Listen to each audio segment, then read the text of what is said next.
Добро утро, почитувани слушатели на Радио Лидер. Се извинуваме поради доцнењето, но собраќајот едноставно не доведе во ваква фаза каква што сме. Сега е веќе септември, полека тие што одат пешки и со тротинети малку потешко нели стигнуваат до работа, па сега се одлучуваат за автомобили. Ово утро со мене е како ко-водител Искра Коровешовска. Искра, добро утро. Добро утро, Липче. Затоа што ти го покани, сметам дека ти треба и да го представиш нашиот гостин во ово утро. Имаме, од кога почна сезона од минатата недела, имаме највисоко позициониран политичар. Да, така некако изгледа во новава сезона. Министерот за здравство е со нас, господинот Арбан Таравари, добро дојдовте. Добро ве најдов, ви благодарам на поканата Искра. Добро ве најдов, Липче. Липче, имаше интересно прашање за влез на ова интервју, а тоа е бевте дел и од минатата влада, од владата на СВСМ ДУИ. Дури на истата позиција и во на истата одреден позиција, период. сега сте во оваа коалиција, односно со овој коалиционен партнер. Кога беше подобро? Ајде да не биде кога беше подобро. Точно така, втор пат сум министер за здравство и два пати бев градоначалник. 2017 година бев 100 дена министер во владата. И Уште не сте стигнале до тие 100 дена? Или стигнавте? Не, во првиот мандат, 2017. А овде се уште немам стигнато до 100 дена. Оптимизам постоеше искрено и 2017 година, значи огромни очекувања, огромна волја за работа кај нас и во екипата. Меѓутоа, после тоа јас се кандидирав за Гостивар и се вратив, ги победив изборите во Гостивар и станав градоначалник.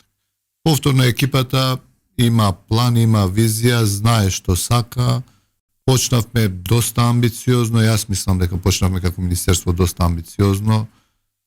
Пред се почнавме со позитивната листа на лекови, 300 плюс 300, 600 доктори веднаш да се вработат, со катни гаражи што ги поминавме во влада, со менување на директорите, така и 2017, ја ги тргнав скоро 70-80% од економските директори, меѓутоа се успеавме за првите 50 дена да донесеме и закон по кој што е предвидено законски секоја болница да има по еден директор и одиме понатаму. Идејата е фузионирање на клинички, значи сите болници да бидат само сите клиники во Скопје да се спојат во еден ист клинички.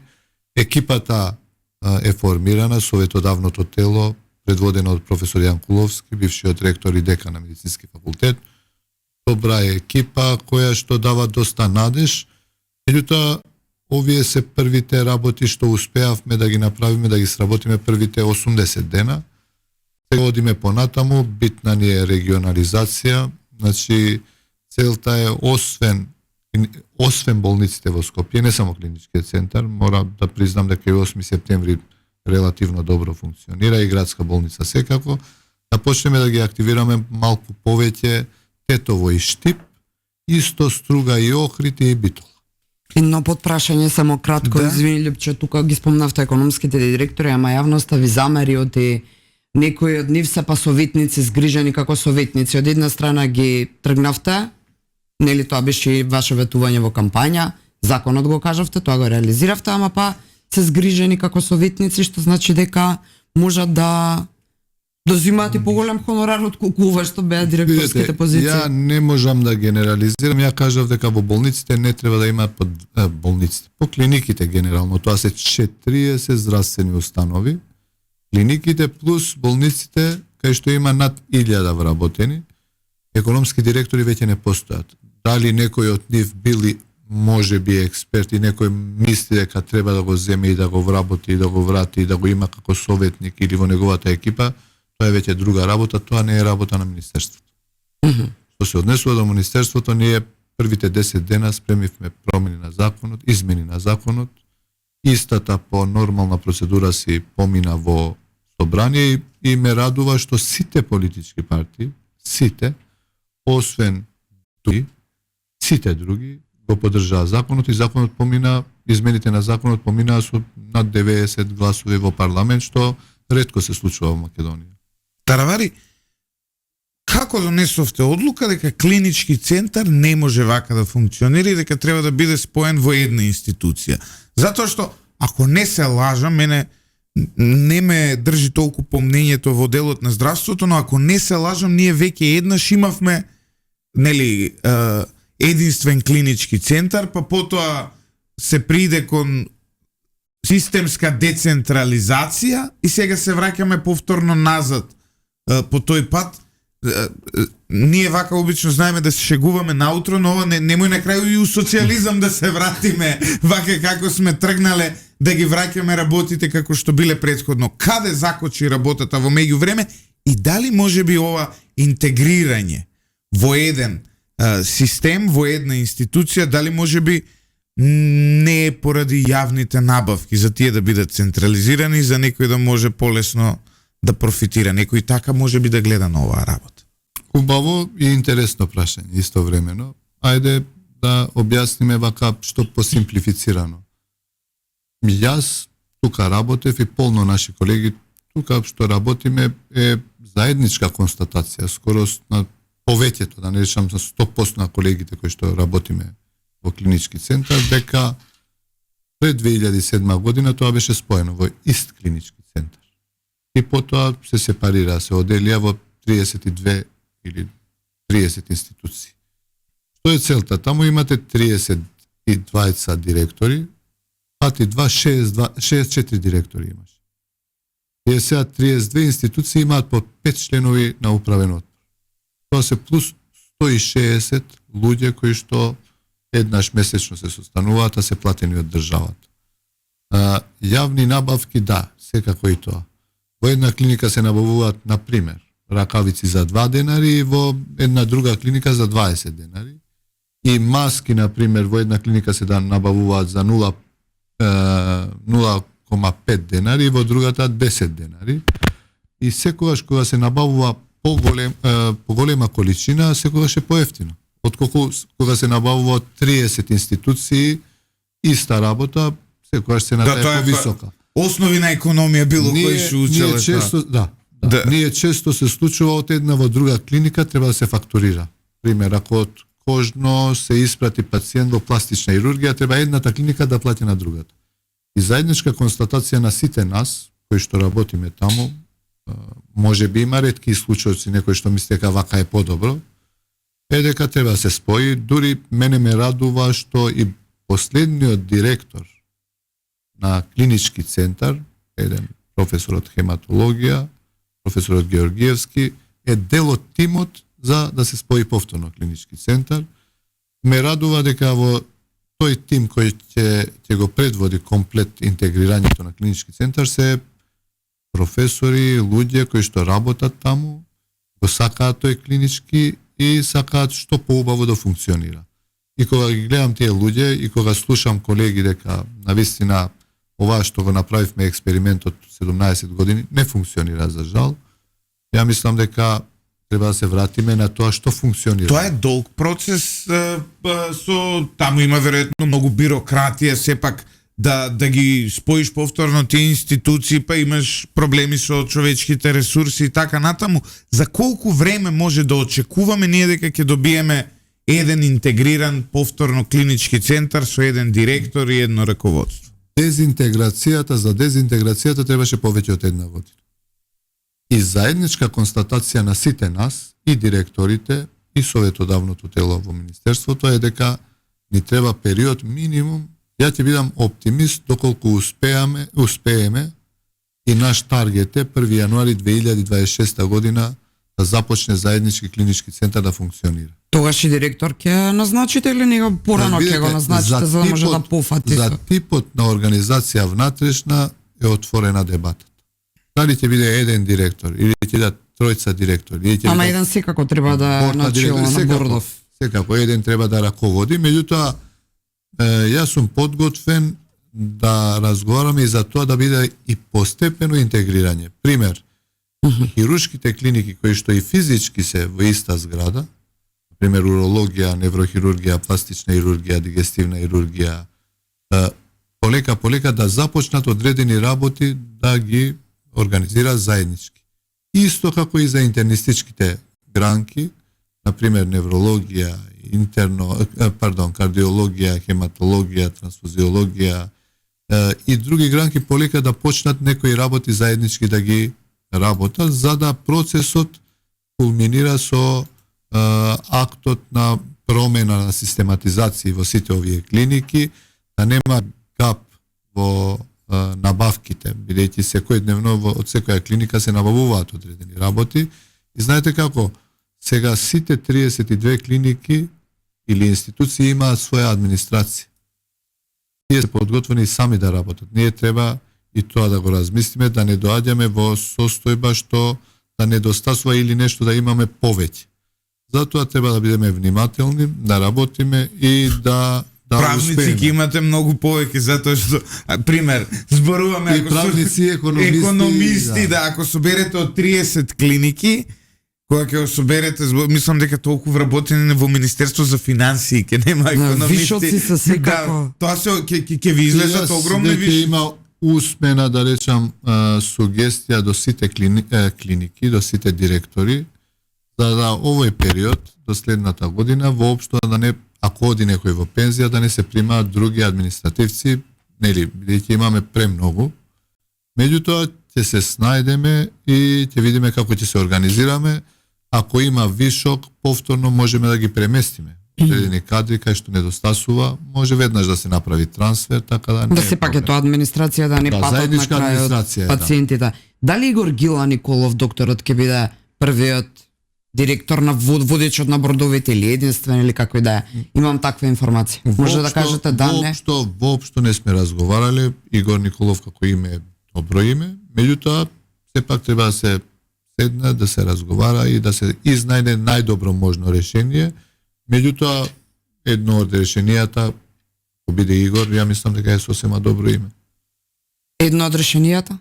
Не, велам едно од можните решенија, може би ќе има други предлози, да седнеме да разговараме. Ја мислам дека за тоа би требало тек да разговараме кога ќе бидеме готови со новиот закон за здравствена заштита, со новите систематизации, со новиот органограм на клинички центар, како планираме да се раководи и по тоа ќе видиме кои кадровски решенија се најдобри можни. Во минатото, па и сега не знам како е во последниот период со сите дејности, но често се случувало во Македонија да фали одреден лек.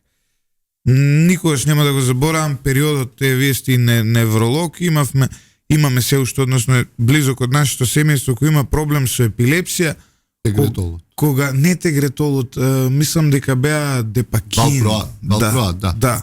Депакин. Фалеа во Македонија скоро 6 месеци, година дена, па за да се снајдеме, затоа што навистина не можат овие луѓе без овие лекови да функционираат добро. Одевме на Косово, одевме да купуваме во Србија и тоа знае да биде стресно, особено кога знаеш дека последното апче го имаш денес, а утре може да ти се случи напад доколку не го испиеш. Тоа е еден пример. Со инсулин постојано имаше порано, па нема, па има. Има повторно одредени лекови кои многу тешко може да се најдат, па се фаќаат врски, па по аптеки, па тоа е цел еден огромен систем. Какво е решението за овие проблеми?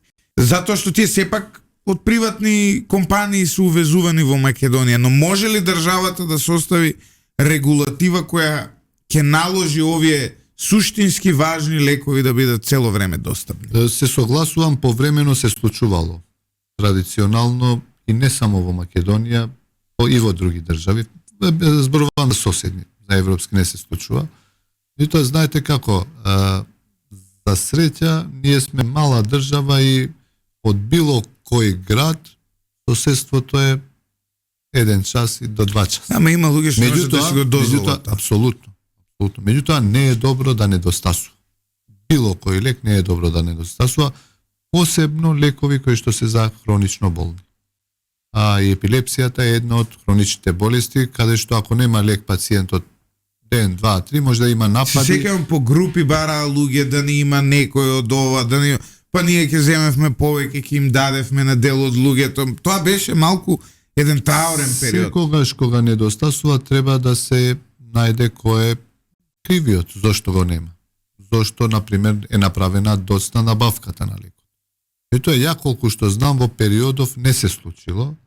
Меѓутоа, ако се случи, тогаш треба да сноси одговорност човекот кој што треба да направи правовремено набавка на тие лекови. Некогаш се случува одредени лекови да се дефицитарни и добавувачот кој што веќе, например, го земал тој тендер за добавување на тој лек, не успева да најде во пазарот одреден лек. Така да, јас се надевам дека во иднина ќе ни се случува што помалку да недостасуваат лекови или воопшто да недостасуваат. Ги споменавте во одговарањето на првото прашање на почетокот како и да, вработување, да рековте 600 лекари, од прилика таа бројка ја споменавте. Што е со овие другиве технички персонал, техничари, личности кои работат и под минималната плата за 19-20 илјади, кои се дефицитарни исто така, Да, кои и не добиваат решенија и чекаат, бидејќи им ветивте. Порано важеше, се извинувам, правилото дека во странство се селат само докторите, сега веќе имаме огромен одлив и на останатиот медицински персонал, затоа што во Германија не бараат само доктори, бараат и медицински сестри, бараат инструментарки, бараат и оние кои асистираат во операциони сали. Има ли стратегија која може да го реши овој проблем или поради дефицит на кадарки имаме се подолги листи на чекање? Доста убаво прашање, затоа што треба и вреди ова да се спомне. Ние имаме навистина недостаток на доктори. Тоа е факт. И оваа инфузија од околу 600 доктори за една година, 300 оваа година и следната, значи повторно нема да биде повеќе од една година, тоа е сема доволно периодов за здравствениот систем во Македонија. Меѓутоа, најголем недостаток во сите болници кои што ги посетив овој период, се баш тоа е средномедицински кадар. Хигиеничари, болничари, медицински сестри, лаборанти, биоемичари. Значи со средно зборам биоемичари. И бројката е фрапантна. 2500 луѓе моментално работат во здравството, кои што се договорци, кои што се плаќаат не повеќе од 20-21-2000 денари. Значи, мотивираноста никаква, бидејќи е под таа плата која што е минимална плата во Македонија, и со овие 2500 договорци повторно имаме поголем дефицит. Било кој директор, кај и да посетите, во било која болница да одите, ќе ви кажат да, доктори недостасуваат, меѓутоа посебно недостасуваат болничари, хигиеничари, сестри, ова повеќе од колку Еве на онкологија ќе ви кажам што пример. Е предлогот? На онкологија на цел кат има ситуација една сестра да го обслужува цел кат во кој лежат 40, 50, 60 болни.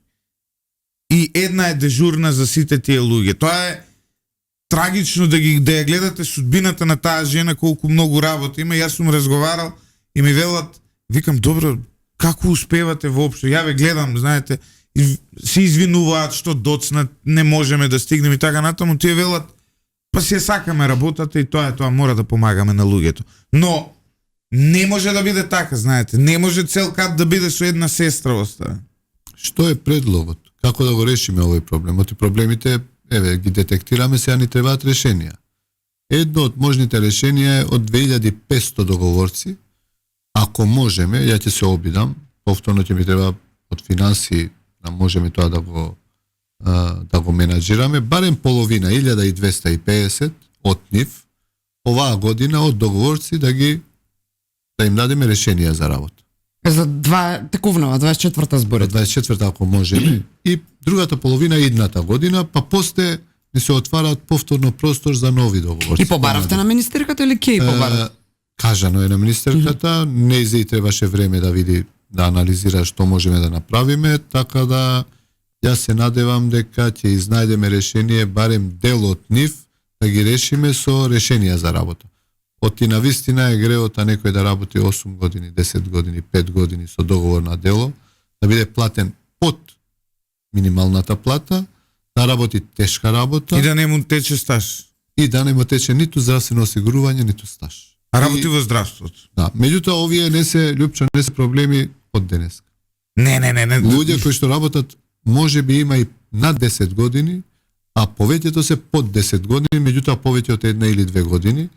За жал и тука има злоупотреби на луѓе кои што се несериозни и таму треба да ги детектираме, да им побараме на директорите кои што не работат цело работно време, не доаѓаат редовно на работа и треба да им се каже тие да изберат кои се најквалитетни од тие што се со договор, за да им обезбедиме решение. Знаете како, звучи дека треба да проверите, треба да се направи анализа. Тоа се работи кои ќе ви треба многу време.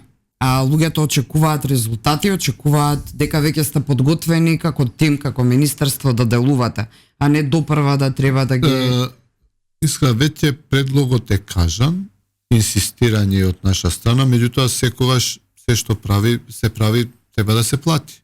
Мене ми е многу лесно денеска да кажам готова е оваа работа, меѓутоа треба да ние сме влада сепак, не сме министерства засебни.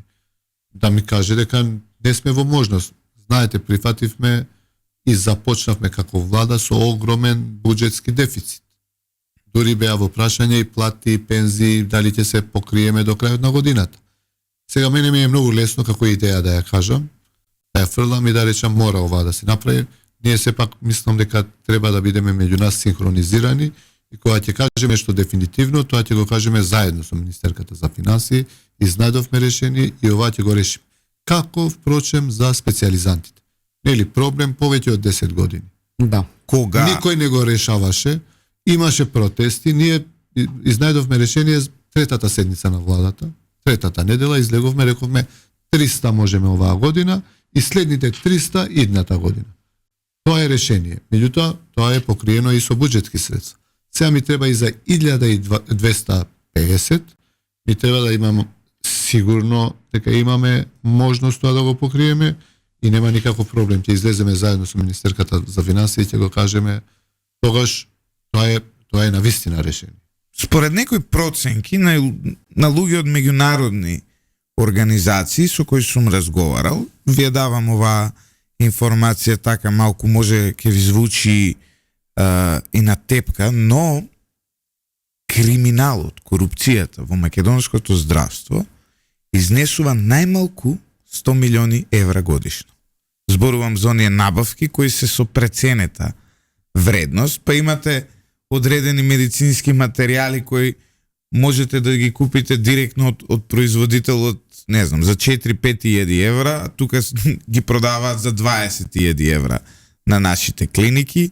Имате лекови кои во аптека чинат едно парче поевтино, а тука на големо се неколку пати поскапи. Според некои проценки, пак ќе кажам, на луѓе од странство, најмалку 100 милиони евра годишно системот за набавки во јавното здравство испумпува повеќе од реалната вредност на тие работи. Јас не можам со сигурност да кажам, не сум експерт за тоа, меѓутоа знам дека ние сме мал пазар. За сите генерално компаниите се тие, и производители на лекови, и на апаратура, и на друго, тие се компаниите, медицински компании. Пазарот 1,5 милиони, 10 милиони е поинаку. Секогаш таму кај што има помалку луѓе, ние сме не повеќе од 1,5 милиони населението. Секогаш да тука е поскапо отколку на пример за Хрватска или за Словенија, кој што Словенија е иста како нас, меѓутоа за Хрватска. Ние ќе се обидеме целиот процес да биде транспарентен. Ќе се обидеме, ќе дадеме максимум од себе.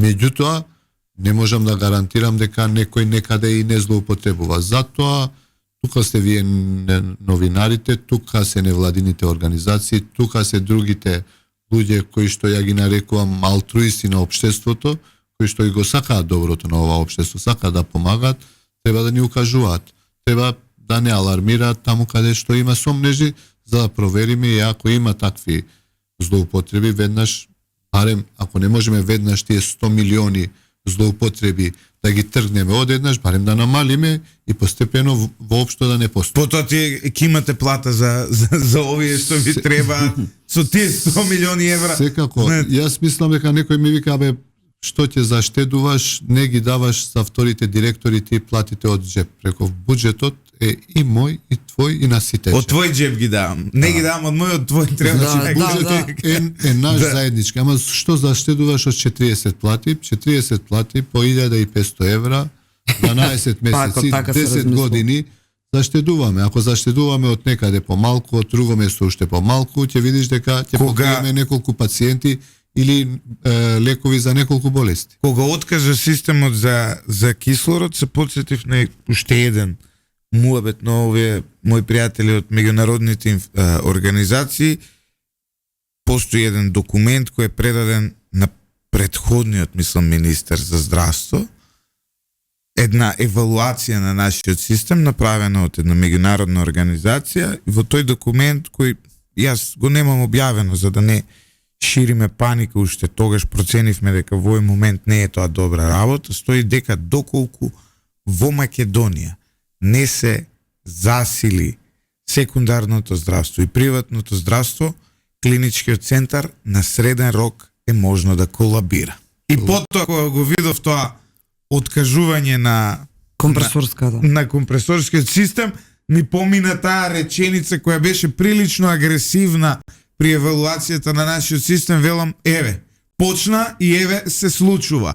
Прашањето ми е, какво е решението со системот во секундарното здравство? Ние имаме се помалку операции, се помалку кадар, се помалку активности на овие болници по помалите градови.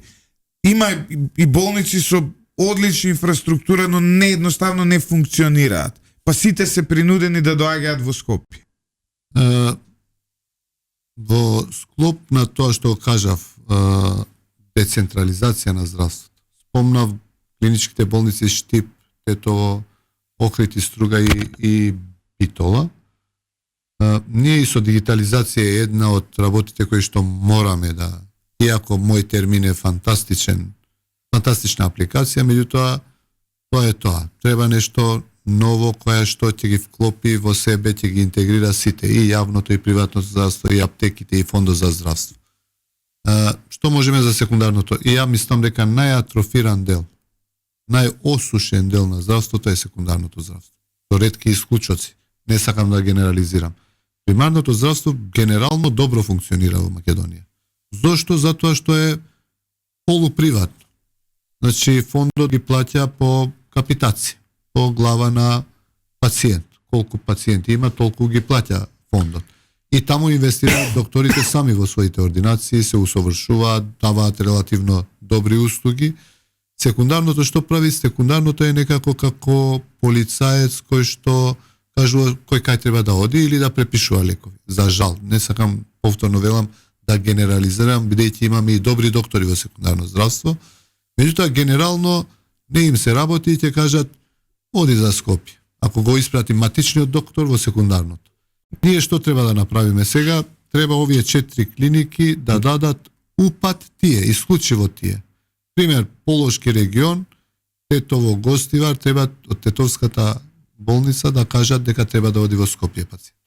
Меѓутоа, без да се прегледа во Тетовската болница, да кажат дека мора да оди во Скопје, не смее пациентот да оди. Ако го испратат, со пациентот треба да одат и парите. Парите кога зборам за плаќањето на здравствените услуги. Или фондот ги плаќа здравствените услуги што ги добиваат пациентите. Доколку Тетово не го третира, тогаш фондот таа услуга, тие пари треба да ги префрли во одредена клиника во Скопје. Ја мислам дека ова е најдобар начин за да ги супримираме и да ги мотивираме да работат. Значи, одредени тешки ситуации нека дојдат во терцијерно здравство, меѓутоа тоа што може да се третира во клиничките болници, ние ги нарекуваме поголеми болници во Македонија, во внатрешноста, да се работи таму. И да бидам искрен, има одредени болници кои што навистина работат релативно добро. Тука е Битолската, тука е Тетовската, тука е Прилепската болница, кои се навистина за поздравување. Во Охрид и во Струга, например, нефрологија добро работи. Така да има болници кои што се, да речам, рол примери, рол модели. Пример ова со стерилизацијата, како некаков феномен кај што на приватна компанија, нели, и со возможи да прави стерилизација на медицинските инструменти. Не знам почна ли да функционира тоа, во која фаза беше, некако се фати на крајот на претходната власт, ќе продолжи ли таа пракса и што со, нели, стерилизаторите кои веќе постојат по клиниките? Видите, аутсорсинг е работа која што треба да се размисли дали треба да се воведе во здравството. Генерално зборам за јавното здравство. Едно од тие услуги е, например, стерилизацијата, централното стерилизирање. Ние секоја година на секоја клиника и на секоја болница имаме апаратура вработени за стерилизација и идејата за држава како што е Македонија од 1,5 милиони жители, како идеја не е за фрлање. Меѓутоа, дали има компанија која што тоа може да го направи, е подготвена да го направи, успешно да го направи, тоа е веќе знак прашање. Ние имаме еден процес кој што е започнат и завршен. Завршен дури 2019 година, подпишан од Министерството за здравство и тоа се пролонгирало. И сега ние сме во ситуација што треба да одлучиме. Во моментот ги анализираме сите околности. Лично зборам, јас сум против било какви приватни акции да има во јавното здравство. Нека има приватно здравство, нема никаков проблем. Меѓутоа, јавното здравство треба да иде чисто јавно здравство. Понатаму ќе размислуваме и за централна радиологија. Мораме да го размислиме. Бидејќи се помалку радиолози има. И централната радиологија можат одредени радиолози, некои државни, па некои приватни, да се вклучат да читаат резултати, да ги плаќаш по услуга која што ќе направи. Инаку, вака добиваме резултати, пациентот се слика и во реал тайм може некој од радиолозите да се даде сигнал дека имаме резултат кој сака да го прочита, едниот да седне, да го прочита и да го пушти. Научно фантастично малку звучи. Кога можеме тоа да го видиме на терен? За паксот ние ќе го активираме многу скоро. Тоа е систем кој што кога се чита некој резултат од радиологија, веднаш може да се сподели со целиот систем во мој термин и радиологот кој што е подготвен може да го отвори во реално време, да го види, да даде резултат и да го пушти резултатот веднаш, да не се чека 2 дена, 3 дена, 5 дена. И ние набавката за паксот планираме многу скоро да го направиме. Дали би вклучили овде и приватизација, тоа е друга работа. Искрено, јас мислам дека јавното треба да остане чисто јавно здравство. Меѓутоа има и такви и советници од невладини организации, па и експерти во здравството, што викаат поуспешно би било здравството, доколку има секаде фирми, компании кои што би биле акционери. Пред 2 дена дискутирав со одредени колеги кои што работат на нефрологија, ми кажуваат дека концесионерството за диализа функционира добро. Мој впечаток од надвор беше дека не функционира баш добро, меѓутоа тие ми кажуваат дека пациентите се сосема задоволни. Тоа е приватен концесионер. Во интерес на пациентите, да може еден од најголемите критизери на тој процес на приватизирање на диализата. Меѓутоа, ако функционира добро.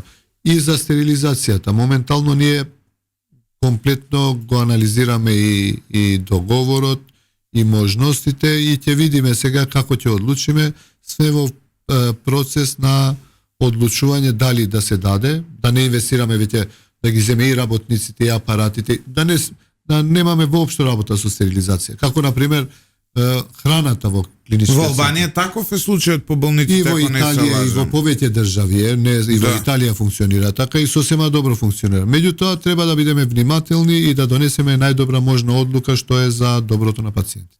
Пред да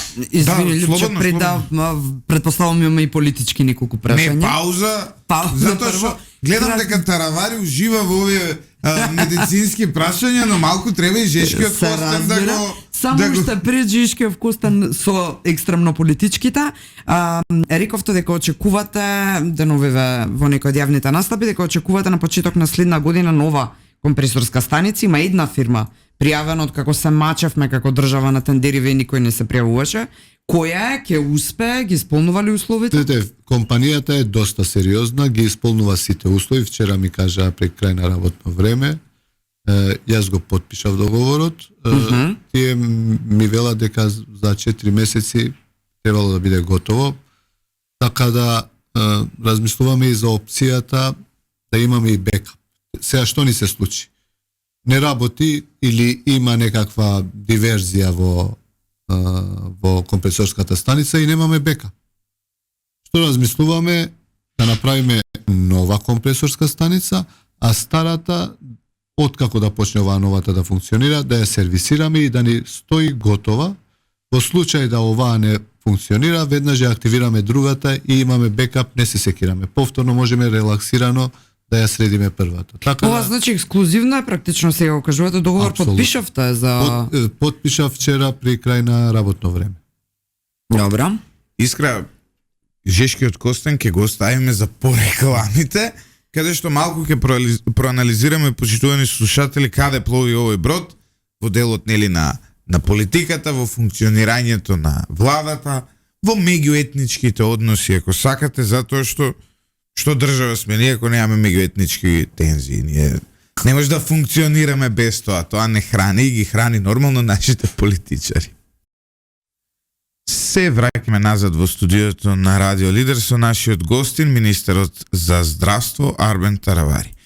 Таравари, вие сте дел од ВЛЕН, ќе стане ВЛЕН една партија, ќе се интегрирате ли како клиничкиот центар? За тоа сме разговарали, искрено сме разговарали меѓу нас, меѓутоа сметаме дека до локалните избори треба да одиме секоја засебно, иако ова не е дефинитивна одлука, меѓутоа такви тенденции постојат, да ги поминеме и локалните избори. Сметаме дека подобро да има 4 структури ни сите ограноци, односно градови, и за да нема лутење зошто од 4-1 треба да биде председател на огранот, така да почнеме полека членството да се доближи и после локалните избори ќе размислиме сериозно за интегрирање во една партија. Велат, многу е полесно да се биде во коалиција со ДУИ. Ова сум го слушал од луѓе од СДСМ. Зошто? Затоа што со ДУИ се договара со еден човек, потоа вториот човек.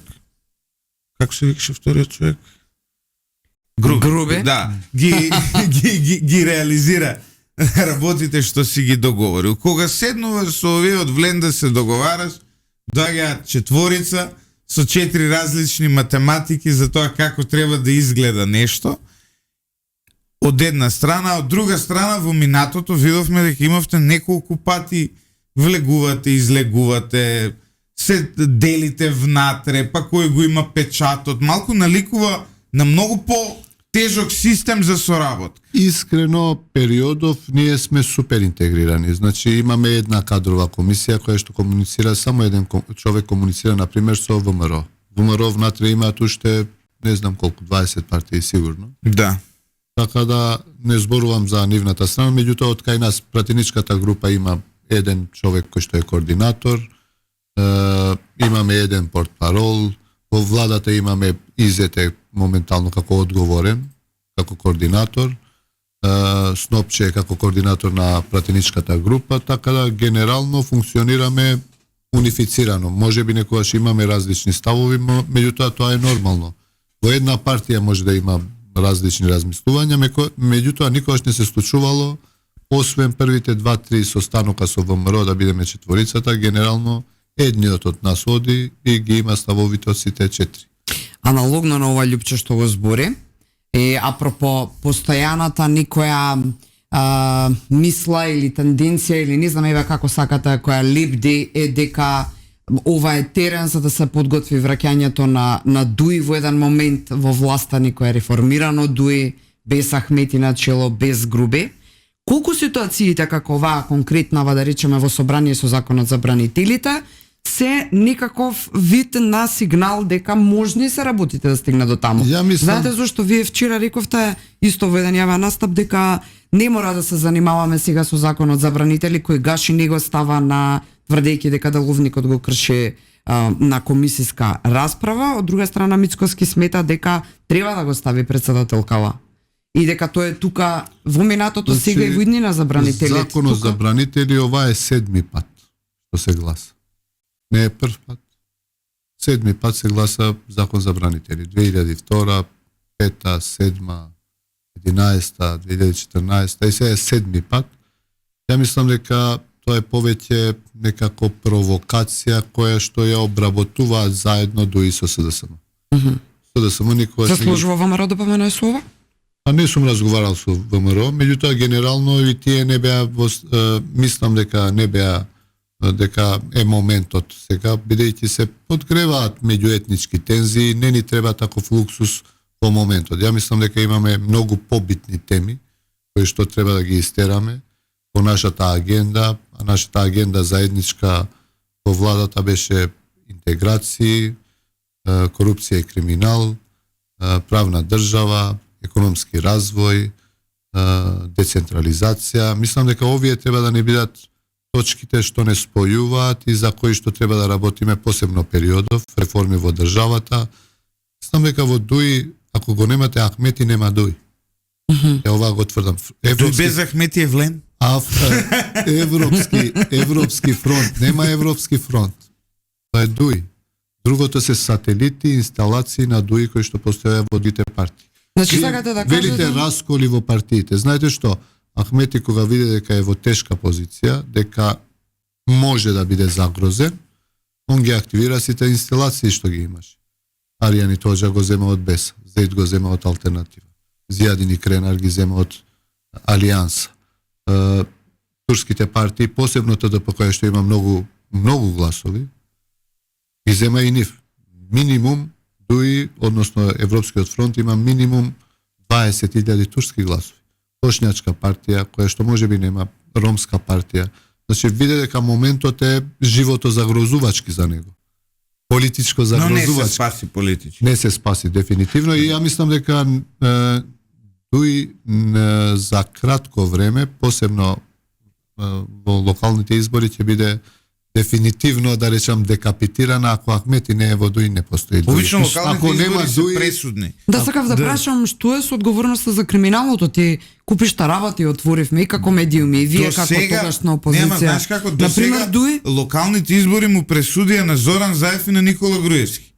Двајцата по локални избори нели се повлекува од функцијата председател на нивните партии. Веројатно сметате дека и Али Ахмети и судбината на Груевски на Заев ќе има? Секако. Ахмети е толку несигурен во себе, толку е загрижен и во тоа. Видете, он контролира 10 пратеници во момент. Другите се на други партии. Партии кои што се несени партии, да речем. А ова што го каже Искра држи вода. Не може да зборувате и вие и ВМРО ДПМН со години за огромните криминали за ДУИ, на ДУИ и сега да не видиме ниту една истрага, дали скоро ќе видиме и прилог од некоја истрага, Уотсон функционер. Јас се надевам дека наскоро ќе има акција. Видете, ако се вратите ретро 2017 година, и од Заев се очекуваше истото. Се очекуваше да има акција за борба против корупција и криминал. Што се случи? Влезе во дил со корумпираните. Јас се надевам истата грешка да не ја повториме како влада.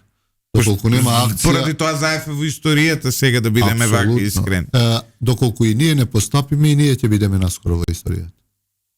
Сметате дека треба одлучно да се постапи со тоа? Дефинитивно, не еднаш за секогаш ние треба да почнеме со акција, не велам реваншизам, меѓутоа луѓе кои што злоупотребиле мора да одговараат. Не треба да има партија која што не одговара. Се создаде една слика таравари дека кога некој го напаѓа ДУИ, некој ги напаѓа сите албанци во државата.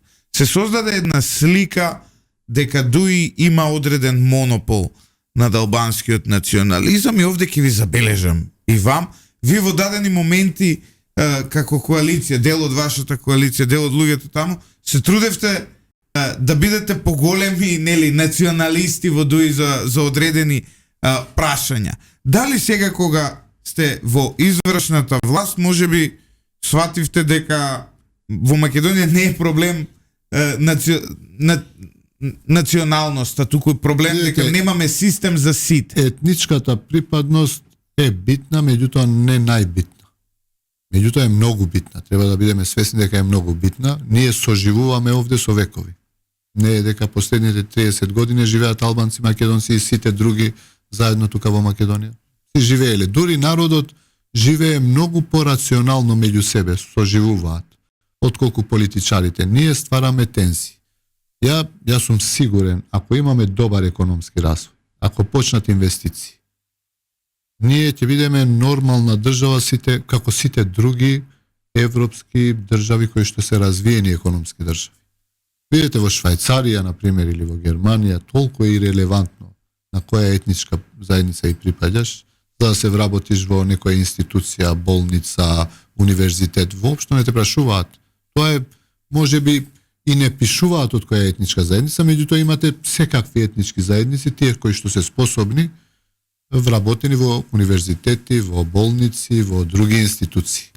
Така да, ние фокусот треба да не биде борбата пред се, борбата против криминалот и корупцијата, економскиот развој и сериозно да размислуваме за децентрализација. Никогаш да не го заборавиме како приоритет, оти тоа е надеж, почнувањето на преговорите со Европската Унија.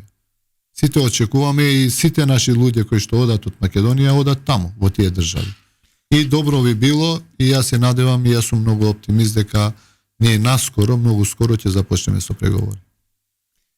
Ние ќе започнеме со преговори. Дури мислам дека сме подготвени од сите в регионот, и тие што започнале, и тие кои што се веќе да, но ние треба да изгубиме илузијата дека преговорите со ЕУ и членството во ЕУ ќе ни ги реши нас сите проблеми. ЕУ е клуб каде што... Затоа велам, тоа е елитарен клуб, затоа велам дека ние треба да почнеме со реформи, со нашата агенда, што ги спомнав 3-4 точки, и во меѓувреме да се вклучиме и да започнеме преговори и еден ден што поскоро и да станеме членка на ЕУ. Дуј најавува улица.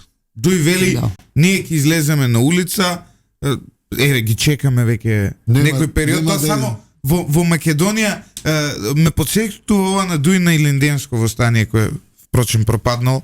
Каква паралела, кога се договарале на конгресот од кога ќе почнеме и рекле ај ќе одиме у август.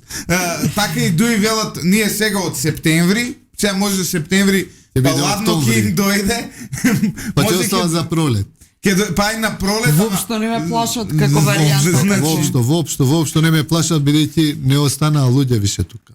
Значи ги избркаа луѓето, сега бараат протести. Меѓутоа, за да има протести, треба да има луѓе. Ми остана во меморија еден настап на Тачи, на вечерта кога губат, на 8 мај практично, излегува насмеан во изјава за медиум, веле, значи одите во опозиција, не се знае никогаш, можеби наскоро се гледаме во власта прилично насмеан, знаеме тој како фино успеваше да ги хендла вака никако да речем. Тачи е константа. Да. Он е една од константите во македонската влада. Он е новиот Амди Бајрам.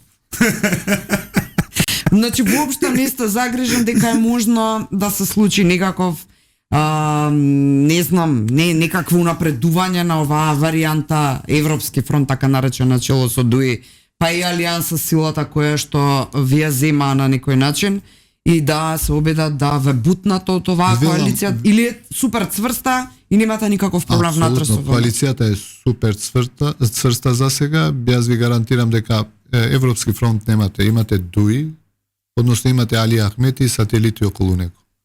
И при Алијато таму луѓе, например луѓе од Дуи се сакаат да направат трансфер. Значи на големо, посебно кај нас и кај партијата на Изет Меджиди, тоа е прилив на луѓе што не можеме ни да ги менаџираме. Ние сме во реорганизација на партијата на Алијанса. Веројатно тие сакаат да останат запослени, вака се да бидеме. Па некои се запослени, некои сакаат да се запослат, меѓутоа генерално луѓе кои што се систематизирани сакаат да не ги чепка, некои да се продолжат да се работат. И има огромен прилив на луѓе кои што доаѓаат. Ви велам, Европски фронт е Али Ахмети. Тргнете го Али Ахмети, немате ни Европски фронт, ни Дуи, ни ништо. Вие сте партија, особено нели како Алијанса зборувам, па вие важите за партија на албански интелектуалци од Македонија. Да. Таму има доктори, универзитетски професори, луѓе кои за разлика нели од овие теренциве, условно кажано, на ДУИ, имаат едни поинакви светогледи, поинаква позиционираност.